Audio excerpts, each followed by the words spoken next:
नमाज के बाद मैं एक दिन गुजर रहा था, एक घर के सामने काफी लोग खड़े थे। मैंने पूछा क्या हुआ, तो कहने लगे कि फौतगी हो गई। तो मैंने कहा कि उनका कोई बेटा नजर नहीं आ रहा। कहा तीनों बेटे तबलीग पे गए हुए हैं। मैंने कहा अच्छा, माँ की फिर अचानक तबीयत खराब हुई होगी, कोई हार्ट का मसला बन गया।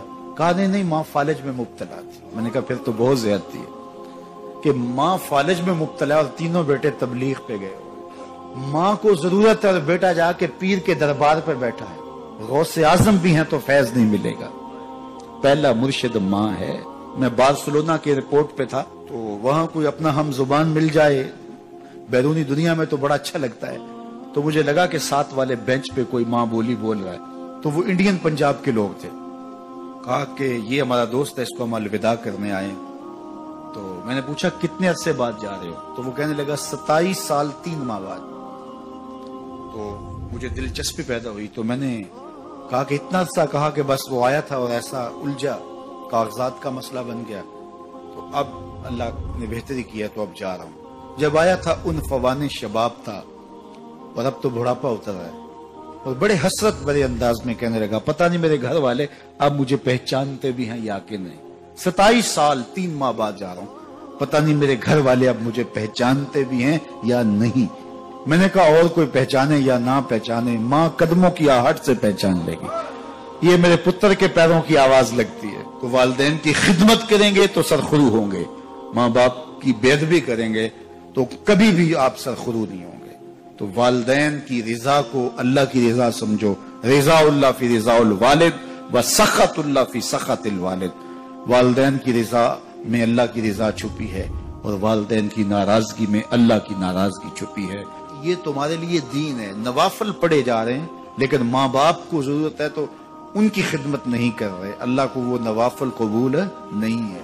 माँ के कदम दबाओ, बाप के पांव चूमो, तो तुम्हारे नवाफलों से बेहतर तुम्हें जब वो दुआ देंगे अल्लाह अपनी रहमतें तुम्हारे ऊपर नाज़िल कर देगा। तो उनकी खिदमत करो। एक शख्स जहाद का इज़्न लेने के लिए हुजूर की खिदमत में आया, हुजूर मैं जिहाद पे जाना चाहता हूँ। कितनी बड़ी बात है, 6ठा रुकन है इस्लाम का। लेकिन आका करीम क्या बोलते हैं, अहय्युन वालिदा का, क्या तेरे वालिदैन जिंदा हैं?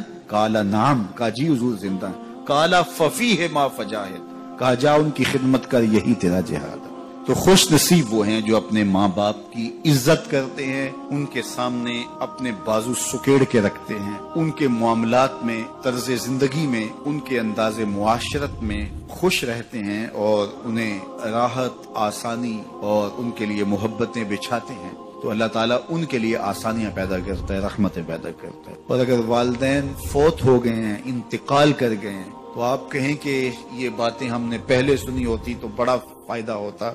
अब तो वालिदैन इस दुनिया से जा चुके हैं, तो अब हम उनकी खिदमत कैसे कर सकते हैं? उनके लिए दुआ करें, उनकी रूह भी आपसे राजी हो जाए। उनके लिए जुम्मतुल मुबारक के दिन सूरा यासीन पढ़े जाके उनकी कब्र पे, तो उनकी भी मग़फ़िरत हो जाएगी, आपकी भी मग़फ़िरत हो जाएगी।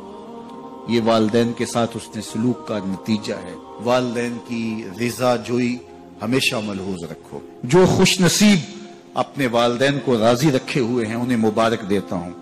और अगर बदकिस्मती से मेरे सुनने वालों, दोस्तों में, पीर भाइयों में, मिलने वालों में किसी के माँ बाप नाराज हैं, तो वो देर न करे, बहुत जल्द उनको राजी कर ले। उनकी रिजा तुम्हें दुनिया आखिरत की सरखुरियां और कामयाबियां नसीब करेगी। तो शख्स अपने वालिदैन के लिए रोजाना मग़फ़िरत की दुआ करे। वालिदैन जिंदा हों तब भी, फौत हो गए हों तब भी, इसमें कभी भी नागा न करे। सारी